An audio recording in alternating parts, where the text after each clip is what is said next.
मेरे प्यारे देशवासियों, नमस्कार। हम सबको पता है आज मेजर ध्यानचंद जी की जन्म जयंती है और हमारा देश उनकी स्मृति में इसे राष्ट्रीय खेल दिवस के रूप में मनाता भी है। मैं सोच रहा था कि शायद इस समय मेजर ध्यानचंद जी की आत्मा जहां भी होगी बहुत ही प्रसन्नता का अनुभव करती होगी, क्योंकि दुनिया में भारत की हॉकी का डंका बजाने का काम ध्यानचंद जी की हॉकी ने किया था। और 4 दशक बाद, करीब करीब 41 साल के बाद, भारत के नौजवानों ने, बेटे और बेटियों ने हॉकी के अंदर फिर से एक बार जान भर दी। और कितने ही पदक क्यों न मिल जाए, लेकिन जब तक हॉकी में पदक नहीं मिलता, भारत का कोई भी नागरिक विजय का आनंद नहीं ले सकता है। और इस बार ओलंपिक में हॉकी का पदक मिला, 4 दशक के बाद मिला। आप कल्पना कर सकते हैं मेजर ध्यानचंद जी के दिल पर, उनकी आत्मा पर, वो जहां होंगे वहां कितनी प्रसन्नता होती होगी। और ध्यानचंद जी का पूरा जीवन खेल को समर्पित था। और इसलिए आज जब हमें देश के नौजवानों में, हमारे बेटे बेटियों में खेल के प्रति जो आकर्षण नजर आ रहा है, माता पिता को भी बच्चे अगर खेल में आगे जा रहे हैं तो खुशी हो रही है। ये जो ललक दिख रही है ना, मैं समझता हूं यही मेजर ध्यानचंद जी को बहुत बड़ी श्रद्धांजलि है। साथियों, जब खेलकूद की बात होती है ना, तो स्वाभाविक है हमारे सामने पूरी युवा पीढ़ी नजर आती है। और जब युवा पीढ़ी की तरफ गौर से देखते हैं, कितना बड़ा बदलाव नजर आ रहा है। युवा का मन बदल चुका है और आज का युवा मन घिसे पीटे पुराने तौर तरीकों से कुछ नया करना चाहता है, हट करके करना चाहता है। आज का युवा मन बने बनाए रास्तों पर चलना नहीं चाहता है, वो नए रास्ते बनाना चाहता है, अननोन जगह पे कदम रखना चाहता है। मंजिल भी नई, लक्ष्य भी नए, राह भी नई और चाह भी नहीं।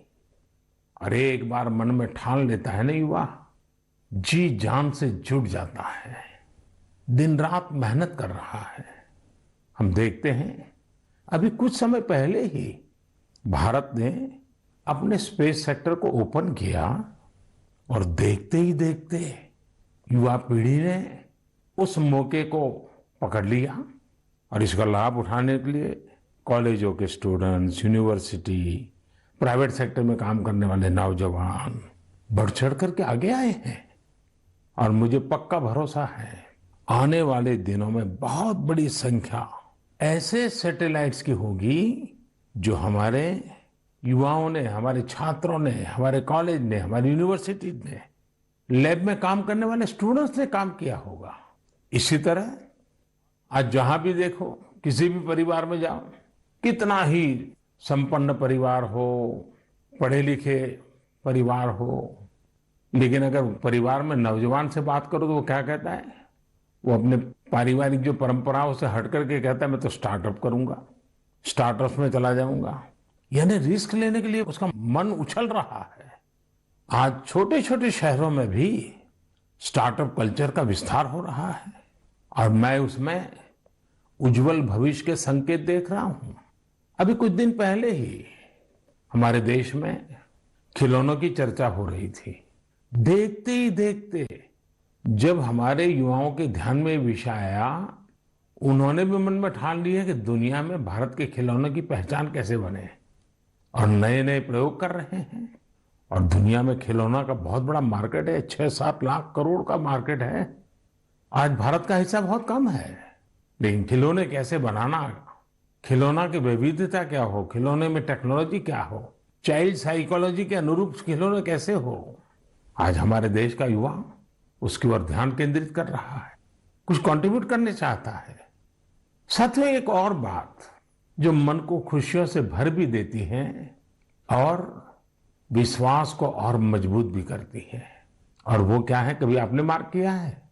आमतौर पर हमारे यहाँ स्वभाव बन चुका था, होती है, चलो यार चलता है। लेकिन मैं देख रहा हूं मेरे देश का युवा मन अब सर्वश्रेष्ठ की तरफ अपने आप को केंद्रित कर रहा है, सर्वोत्तम करना चाहता है, सर्वोत्तम तरीके से करना चाहता है। ये भी राष्ट्र की बहुत बड़ी शक्ति बनकर उभरेगा। साथियों, इस बार ओलंपिक ने बहुत बड़ा प्रभाव पैदा किया है।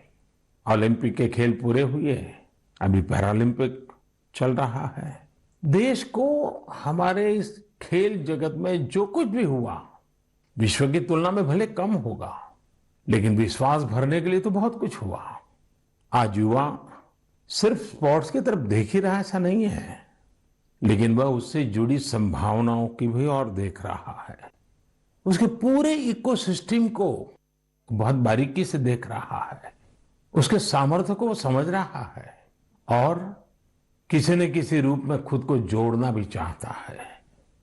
अब वो कन्वेंशनल चीजों से आगे जाकर न्यू डिसिप्लिन्स को अपना रहा है। और मेरे देशवासियों, जब इतना मोमेंटम आया है, हर परिवार में खेल की चर्चा शुरू हुई है, आप ही बताइए मुझे, क्या ये मोमेंटम को अब थमने देना चाहिए, रुकने देना चाहिए? जी नहीं, आप भी मेरी तरह ही सोचते होंगे। अब देश में खेल, खेलकूद, स्पोर्ट्स, स्पोर्ट्समैन स्पिरिट अब रुकना नहीं है। इस मोमेंटम को पारिवारिक जीवन में, सामाजिक जीवन में, राष्ट्र जीवन में स्थायी बनाना है, ऊर्जा से भर देना है, निरंतर नई ऊर्जा से भरना है। घर हो, बाहर हो, गांव हो, शहर हो, हमारे खेल के मैदान भरे हुए होने चाहिए। सब खेलें, सब खिलें। और आपको याद है ना, मैंने लाल किले से कहा था, सबका प्रयास।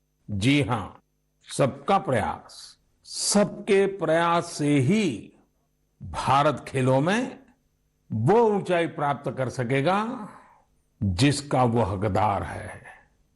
मेजर ध्यानचंद जी जैसे लोगों ने जो राह बताई है, उसमें आगे बढ़ना हमारी जिम्मेवारी है। बरसों बाद देश में ऐसा कालखंड आया है कि खेलों के प्रति परिवार हो, समाज हो, राज्य हो, राष्ट्र हो, एक मन से सब लोग जुड़ रहे हैं। मेरे प्यारे नौजवानों, हमें इस अवसर का फायदा उठाते हुए अलग अलग प्रकार के स्पोर्ट्स में महारत भी हासिल करनी चाहिए। गांव गांव खेलों की स्पर्धाएं निरंतर चलती रहनी चाहिए। स्पर्धा में से ही खेल विस्तार होता है, खेल विकास होता है, खिलाड़ी भी उसी में से निकलते हैं। आइए हम सभी देशवासी इस मोमेंटम को जितना आगे बढ़ा सकते हैं, जितना योगदान हम दे सकते हैं, सबका प्रयास, इस मंत्र से साकार करके दिखाएं। मेरे प्यारे देशवासियों, कल जन्माष्टमी का महापर्व भी है। जन्माष्टमी का यह पर्व यानी भगवान श्री कृष्ण के जन्म का पर्व। हम भगवान के सब स्वरूपों से परिचित हैं। नटखट कन्हैया से लेकर के विराट रूप धारण करने वाले कृष्ण तक, शास्त्र सामर्थ्य से लेकर के शस्त्र सामर्थ्य वाले कृष्ण तक, कला हो, सौंदर्य हो, माधुर्य हो, कहां कहां कृष्ण है। लेकिन ये बातें मैं इसलिए कर रहा हूं कि जन्माष्टमी से कुछ दिन पूर्व मैं एक ऐसे दिलचस्प अनुभव से गुजरा हूं, तो मेरा मन करता है मैं ये बातें आपसे करूं। आपको याद होगा, इस महीने की 20 तारीख को भगवान सोमनाथ मंदिर से जुड़े निर्माण कार्यों का लोकार्पण किया गया है। सोमनाथ मंदिर से 3-4 किलोमीटर दूरी पर ही भालका तीर्थ है। ये भालका तीर्थ वो है जहां भगवान श्री कृष्ण ने धरती पर अपनी अंतिम पल बिताई थी।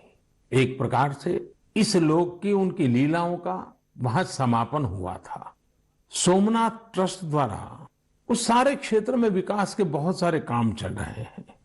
मैं भालका तीर्थ और वहां हो रहे कार्य के बारे में सोच ही रहा था कि मेरी नजर एक सुंदर सी आर्ट बुक पर पड़ी।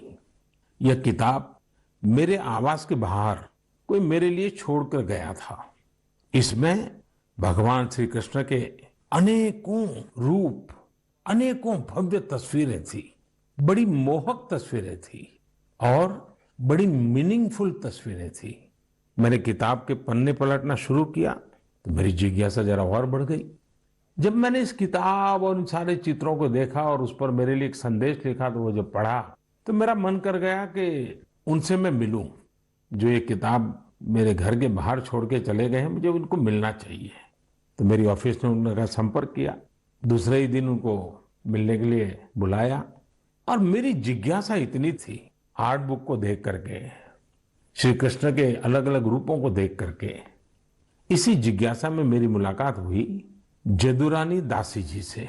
वे अमेरिकन हैं, जन्म अमेरिका में हुआ, लालन पालन अमेरिका में हुआ। जदुरानी दासी जी इस्कॉन से जुड़ी है, हरे कृष्ण मूवमेंट से जुड़ी हुई है और उनकी एक बहुत बड़ी विशेषता है, भक्ति आर्ट्स में वो निपुण है। आप जानते हैं अभी 2 दिन बाद ही 1 सितंबर को इस्कॉन के संस्थापक श्रील प्रभुपाद स्वामी जी की 125वीं जयंती है। जदुरानी दासी जी इसी सिलसिले में भारत आई थी। मेरे सामने बड़ा सवाल ये था कि जिनका जन्म अमेरिका में हुआ, जो भारतीय भावों से इतना दूर रही, वो आखिर कैसे भगवान श्री कृष्ण के इतने मोहक चित्र बना लेती है।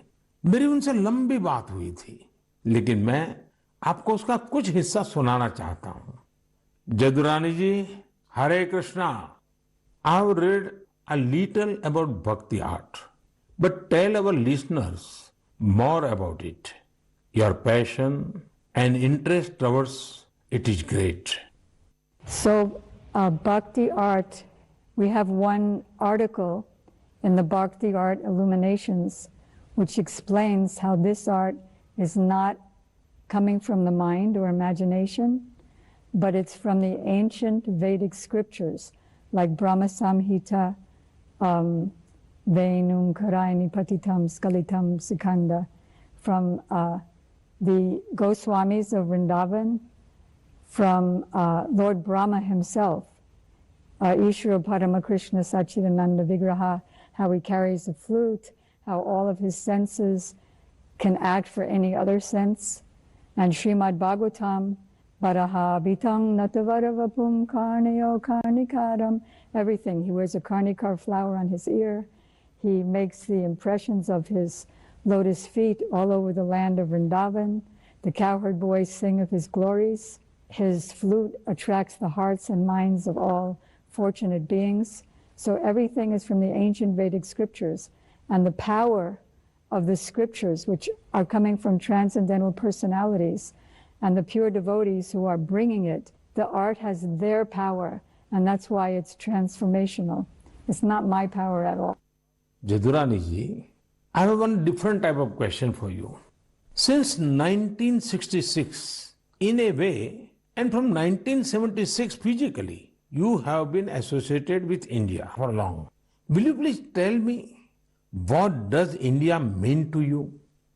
Prime Minister Ji, India means everything to me. I was mentioning, I think, to the Honorable President a few days ago that India has come up so much in technical advancement and following the West very well with Twitter and Instagram and iPhones and big buildings and so much facility. But I know that that's not the real glory of India. What makes India glorious is the fact that Krishna himself, the Avatari, appeared here. And all the avatars appeared here. Lord Shiva appeared here. Lord Ram appeared here. All the holy rivers are here. All the holy places of Vaishnava culture are here. And so India, especially Vrindavan, is the most important place in the universe Vrindavan is the source of all the Vaikuntha planets, the source of Dwarka, the source of the whole material creation. So I love India. Thank you Jadurani ji. Hare Krishna. साथियों, दुनिया के लोग जब आज भारतीय अध्यात्म और दर्शन के बारे में इतना कुछ सोचते हैं, तो हमारी भी जिम्मेदारी है कि हम अपनी इन महान परंपराओं को आगे लेकर जाएं। जो कालबाह्य है उसे छोड़ना ही है, लेकिन जो कालातीत है उसे आगे भी ले जाना है। हम अपने पर्व मनाएं, उसकी वैज्ञानिकता को समझें, उसके पीछे के अर्थ को समझें। इतना ही नहीं, हर पर्व में कोई न कोई संदेश है, कोई न कोई संस्कार है। हमें इसे जानना भी है, जीना भी है और आने वाली पीढ़ियों के लिए विरासत के रूप में उसे आगे बढ़ाना भी है। मैं एक बार फिर सभी देशवासियों को जन्माष्टमी की बहुत बहुत शुभकामनाएं देता हूं। मेरे प्यारे देशवासियों, इस कोरोना कालखंड में स्वच्छता के विषय में मुझे जितनी बातें करनी चाहिए थी, लगता है शायद उसमें कुछ कमी आ गई थी। मुझे भी लगता है कि स्वच्छता के अभियान को हमें रत्ती भर भी ओझल नहीं होने देना है। राष्ट्र निर्माण के लिए सबका प्रयास कैसे सबका विकास करता है, इसके उदाहरण हमें प्रेरणा भी देते हैं और कुछ करने के लिए एक नई ऊर्जा भर देते हैं, नया विश्वास भर देते हैं, हमारे संकल्प में जान फूंक देते हैं। हम ये भली बात ही जानते हैं कि जब भी स्वच्छ भारत अभियान की बात आती है तो इंदौर का नाम आता ही आता है, क्योंकि इंदौर ने स्वच्छता के संबंध में अपनी एक विशेष पहचान बनाई है और इंदौर के नागरिक इसके अभिनंदन के अधिकारी भी हैं। हमारा ये इंदौर कई वर्षों से स्वच्छ भारत रैंकिंग में पहले नंबर पर बना हुआ है। अब इंदौर के लोग स्वच्छ भारत के इस रैंकिंग से संतोष पाकर के बैठना नहीं चाहते हैं, वे आगे बढ़ना चाहते हैं, कुछ नया करना चाहते हैं। और उन्होंने क्या मन में ठान ली है, उन्होंने वाटर प्लस सिटी बनाए रखने के लिए जी जान से जुटे हुए हैं। वाटर प्लस सिटी यानी ऐसा शहर जहां बिना ट्रीटमेंट के कोई भी सीवेज किसी सार्वजनिक जल स्रोत में नहीं डाला जाता। यहाँ के नागरिकों ने खुद आगे आकर अपनी नालियों को सीवर लाइन से जोड़ा है, स्वच्छता अभियान भी चलाया है और इस वजह से सरस्वती और कान नदियों में गिरने वाला गंदा पानी भी काफी कम हुआ है और सुधार नजर आ रहा है। आज जब हमारा देश आजादी का अमृत महोत्सव मना रहा है तो हमें याद रखना है कि स्वच्छ भारत अभियान के संकल्प को हमें कभी भी मंद नहीं पड़ने देना है। हमारे देश में जितने ज्यादा शहर वाटर प्लस सिटी होंगे उतना ही स्वच्छता भी बढ़ेगी, हमारी नदियां भी साफ होगी और पानी बचाने की एक मानवीय जिम्मेवारी निभाने के संस्कार भी होंगे। साथियों, मेरे सामने एक उदाहरण बिहार के मधुबनी से आया है। मधुबनी में डॉक्टर राजेंद्र प्रसाद कृषि विश्वविद्यालय और वहां के स्थानीय कृषि विज्ञान केंद्र ने मिलकर के एक अच्छा प्रयास किया है। इसका लाभ किसानों को तो हो ही रहा है, इससे स्वच्छ भारत अभियान को भी नई ताकत मिल रही है। विश्वविद्यालय की इस पहल का नाम है सुखेत मॉडल। सुखेत मॉडल का मकसद है गांवों में प्रदूषण को कम करना। इस मॉडल के तहत गांव के किसानों से गोबर और खेतों घरों से निकलने वाला अन्य कचरा इकट्ठा किया जाता है और बदले में गांव वालों को रसोई गैस सिलेंडर के लिए पैसे दिए जाते हैं। जो कचरा गांव से एकत्रित होता है उसके निपटारे के लिए वर्मी कंपोस्ट बनाने का भी काम किया जा रहा है। यानी सुखेत मॉडल के 4 लाभ तो सीधे सीधे नजर आते हैं। एक तो गांव को प्रदूषण से मुक्ति, दूसरा गांव को गंदगी से मुक्ति, तीसरा गांव वालों को रसोई गैस सिलेंडर के लिए पैसे और चौथा गांव के किसानों को जैविक खाद। आप सोचिए, इस तरह के प्रयास हमारे गांवों की शक्ति कितनी ज्यादा बढ़ा सकते हैं। यही तो आत्मनिर्भरता का विषय है। मैं देश की प्रत्येक पंचायत से कहूंगा कि ऐसा कुछ करने का वो भी अपने यहां जरूर सोचें। और साथियों, जब हम एक लक्ष्य लेकर निकल पड़ते हैं ना, तो नतीजे का मिलना निश्चित होता है।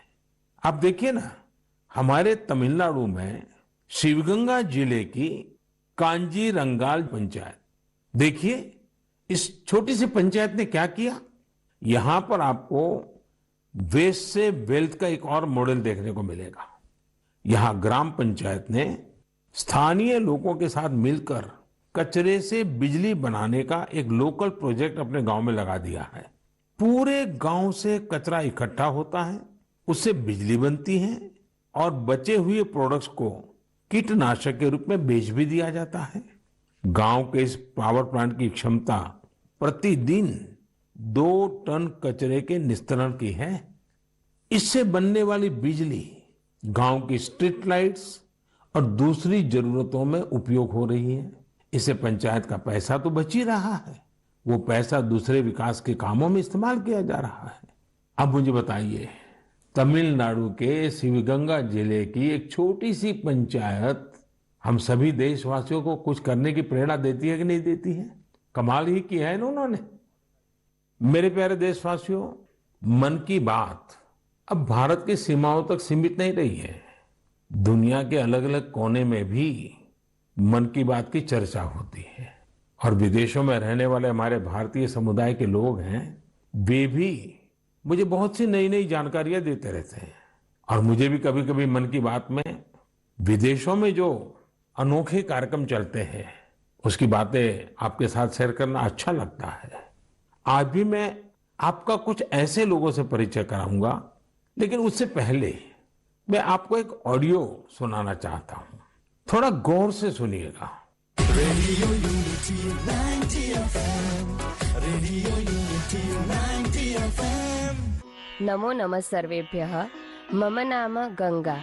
भवन्तु शृण्वन्तु रेडियो यूनिटी 90 FM, एक भारत श्रेष्ठ भारत। अहम् एकता मूर्तेयाः मार्गदर्शिका एवं रेडियो यूनिटी माध्यमे आर्जे अस्मि। अद्य संस्कृत दिनम् अस्ति। सर्वेभ्यः बहवः शुभकामनाः अस्ति। सरदार वल्लभभाई पटेल महोदयस्य लौहपुरुषः इति उच्यते। त्रयोदशाविंशतिसहस्रतमे वर्षे लौहसङ्ग्रहस्य अभियानं प्रारब्धम्। 34 टन् परिमितं लौहस्य गलनं कृतम्। झारखण्डस्य एकः कृषकः मृद्गरस्य दानं कृतवान्। भवन्तु शृण्वन्तु रेडियो यूनिटी 90 FM, एक भारत श्रेष्ठ Bharat. Radio unity 90 FM, radio unity 90 FM। साथियों, भाषा तो आप समझ गए होंगे।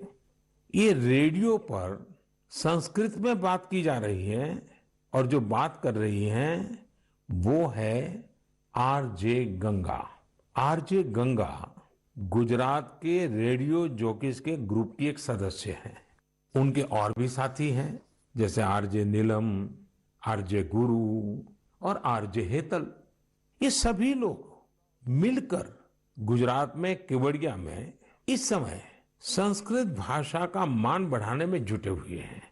और आपको मालूम है ना, ये केवड़िया वही है जहां दुनिया का सबसे ऊंचा स्टैच्यू, हमारे देश का गौरव, स्टैच्यू ऑफ यूनिटी जहां पर है, उस केवड़िया की मैं बात कर रहा हूं। और ये सब ऐसे रेडियो जॉकीज हैं जो एक साथ कई भूमिकाएं निभाते हैं। एक गाइड के रूप में भी अपनी सेवा देते हैं और साथ साथ community radio initiative radio unity 90 FM, उसका संचालन भी करते हैं। ये आरजे अपने श्रोताओं से संस्कृत भाषा में बात करते हैं, उन्हें संस्कृत में जानकारी उपलब्ध कराते हैं। साथियों, हमारे यहाँ संस्कृत के बारे में कहा गया है, अमृतम संस्कृतम मित्र सरसम सरलम वचः एकता मुल्कम राष्ट्रे ज्ञान विज्ञान पोषकम। अर्थात हमारी संस्कृत भाषा सरस भी है, सरल भी है। संस्कृत अपने विचारों, अपने साहित्य के माध्यम से ये ज्ञान, विज्ञान और राष्ट्र की एकता का भी पोषण करती हैं, उसे मजबूत करती हैं। संस्कृत साहित्य में मानवता और ज्ञान का ऐसा ही दिव्य दर्शन है जो किसी को भी आकर्षित कर सकता है। हाल ही में मुझे कई ऐसे लोगों के बारे में जानने को मिला जो विदेशों में संस्कृत पढ़ाने का प्रेरक कार्य कर रहे हैं। ऐसे एक व्यक्ति हैं श्रीमान रटगर कॉर्टेनहॉर्स्ट, जो आयरलैंड में संस्कृत के जाने माने विद्वान और शिक्षक हैं और वहां के बच्चों को संस्कृत पढ़ाते हैं। इधर हमारे यहाँ पूरब में भारत और थाईलैंड के बीच सांस्कृतिक संबंधों की मजबूती में संस्कृत भाषा की भी एक अहम भूमिका है। डॉक्टर चिरापत प्रपंड विद्या और डॉक्टर कुसुमा रक्षामणि, ये दोनों थाईलैंड में संस्कृत भाषा के प्रचार प्रसार में बहुत महत्वपूर्ण भूमिका निभा रहे हैं। उन्होंने थाई और संस्कृत भाषा में तुलनात्मक साहित्य की रचना भी की है। ऐसे ही एक प्रोफेसर हैं श्रीमान बोरिस जाखरिन, रशिया में मॉस्को स्टेट यूनिवर्सिटी में ये संस्कृत पढ़ाते हैं।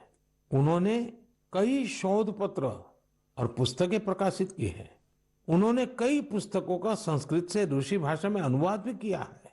इसी तरह सिडनी संस्कृत स्कूल ऑस्ट्रेलिया के उन प्रमुख संस्थानों में से एक है जहां विद्यार्थियों को संस्कृत भाषा पढ़ाई जाती है। ये स्कूल बच्चों के लिए संस्कृत ग्रामर कैंप, संस्कृत नाटक और संस्कृत दिवस जैसे कार्यक्रमों का भी आयोजन करते हैं। साथियों, हाल के दिनों में जो प्रयास हुए हैं उनसे संस्कृत को लेकर एक नई जागरूकता आई है। अब समय है कि इस दिशा में हम अपने प्रयास और बढ़ाएं। हमारी विरासत को संजोना, उसको संभालना, नई पीढ़ी को देना, ये हम सबका कर्तव्य है और भावी पीढ़ियों का उस पर हक भी है। अब समय है इन कामों के लिए भी सबका प्रयास ज्यादा बढ़े। साथियों, अगर आप इस तरह के प्रयास में जुटे ऐसे किसी भी व्यक्ति को जानते हैं, ऐसी किसी जानकारी आपके पास है, तो कृपया #सेलिब्रेटिंग संस्कृत के साथ सोशल मीडिया पर उनसे संबंधित जानकारी जरूर साझा करें। मेरे प्यारे देशवासियों, अगले कुछ दिनों में ही विश्वकर्मा जयंती भी आने वाली है। भगवान विश्वकर्मा को हमारे यहाँ विश्व की सृजन शक्ति का प्रतीक माना गया है। जो भी अपने कौशल्य से किसी वस्तु का निर्माण करता है, सृजन करता है, चाहे वो सिलाई, कढ़ाई हो, सॉफ्टवेयर हो या फिर सैटेलाइट, ये सब भगवान विश्वकर्मा का प्रकटीकरण है। दुनिया में भले स्किल की पहचान आज नए तरीके से हो रही है, लेकिन हमारे ऋषियों ने तो हजारों सालों से स्किल और स्केल पर बल दिया है। उन्होंने स्किल को, हुनर को, कौशल को आस्था से जोड़कर हमारे जीवन दर्शन का हिस्सा बना दिया है। हमारे वेदों ने भी कई सूक्त भगवान विश्वकर्मा को समर्पित किए हैं। सृष्टि की जितनी भी बड़ी रचनाएं हैं, जो भी नए और बड़े काम हुए हैं, हमारे शास्त्रों में उनका श्रेय भगवान विश्वकर्मा को ही दिया गया है। ये एक तरह से इस बात का प्रतीक है कि संसार में जो कुछ भी डेवलपमेंट और इनोवेशन होता है वो स्किल्स के जरिए ही होता है। भगवान विश्वकर्मा की जयंती और उनकी पूजा के पीछे यही भाव है। और हमारे शास्त्रों में ये भी कहा गया है, विश्वम कृतस्नम कर्म व्यापारो यस्य सह विश्वकर्मा, अर्थात जो सृष्टि और निर्माण से जुड़े सभी कर्म करता है वह विश्वकर्मा है। हमारे शास्त्रों की नजर में हमारे आसपास निर्माण और सृजन में जुटे जितने भी स्किल हुनरमंद लोग हैं वो भगवान विश्वकर्मा की विरासत है। इनके बिना हम अपने जीवन की कल्पना भी नहीं कर सकते। आप सोचकर देखिए, आपके घर में बिजली की कुछ दिक्कत आ जाए और आपका कोई इलेक्ट्रिशियन ना मिले तो क्या होगा? आपके सामने कितनी बड़ी परेशानी आ जाएगी। हमारा जीवन ऐसे ही अनेकों स्किल लोगों की वजह से चलता है। आप अपने आसपास देखिए, लोहे का काम करने वाले हो, मिट्टी के बर्तन बनाने वाले हो, लकड़ी का सामान बनाने वाले हो, बिजली का काम करने वाले हो, घरों में पेंट करने वाले हो, सफाई कर्मी हो या फिर मोबाइल लैपटॉप का रिपेयर करने वाले, ये सभी साथी अपनी स्किल की वजह से ही जाने जाते हैं। आधुनिक स्वरूप में ये भी विश्वकर्मा ही है। लेकिन साथियों, इसका एक और पहलू भी है और वो कभी कभी चिंता भी कराता है। जिस देश में, जहाँ की संस्कृति में, परंपरा में, सोच में हुनर को, स्किल मैन पावर को भगवान विश्वकर्मा के साथ जोड़ दिया गया हो, वहां स्थितियां कैसे बदल गई।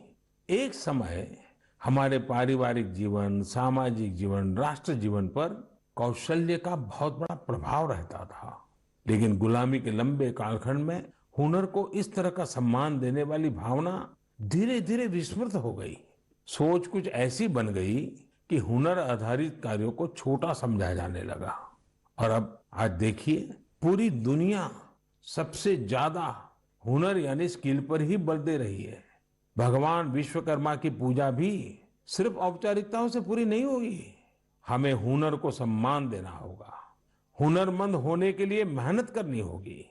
हुनरमंद होने का गर्व होना चाहिए। जब हम कुछ न कुछ नया करें, कुछ इनोवेट करें, कुछ ऐसा सृजित करें जिससे समाज का हित हो, लोगों का जीवन आसान बने, तब हमारी विश्वकर्मा पूजा सार्थक होगी। आज दुनिया में स्किल्ड लोगों के लिए अवसरों की कमी नहीं है। प्रगति के कितने सारे रास्ते आज स्किल्स से तैयार हो रहे हैं। तो आइए इस बार हम भगवान विश्वकर्मा की पूजा पर आस्था के साथ साथ उनके संदेश को भी अपनाने का संकल्प करें। हमारी पूजा का भाव यही होना चाहिए कि हम स्किल के महत्व को समझेंगे और स्किल लोगों को, चाहे वो कोई भी काम करता हो, उन्हें पूरा सम्मान भी देंगे। मेरे प्यारे देशवासियों, ये समय आजादी के 75वें साल का है। इस साल तो हमें हर दिन नए संकल्प लेने हैं, नया सोचना है और कुछ नया करने का अपना जज्बा बढ़ाना है। हमारा भारत जब आजादी के 100 साल पूरे करेगा, तब हमारे ये संकल्प ही उसकी सफलता की बुनियाद में नजर आएंगे। इसलिए हमें ये मौका जाने नहीं देना है। हमें इसमें अपना ज्यादा से ज्यादा योगदान देना है। और इन प्रयासों के बीच हमें एक बात और याद रखनी है, दवाई भी कड़ाई भी। देश में 62 करोड़ से ज्यादा वैक्सीन की डोज दी जा चुकी है। लेकिन फिर भी हमें सावधानी रखनी है, सतर्कता रखनी है। और हाँ, हमेशा की तरह जब भी आप कुछ नया करें, नया सोचें, तो उसमें मुझे भी जरूर शामिल करिएगा। मुझे आपके पत्र और मैसेजेस का इंतजार रहेगा। इसी कामना के साथ आप सभी को आने वाले पर्वों की एक बार फिर ढेरों बधाइयां। बहुत बहुत धन्यवाद। नमस्कार।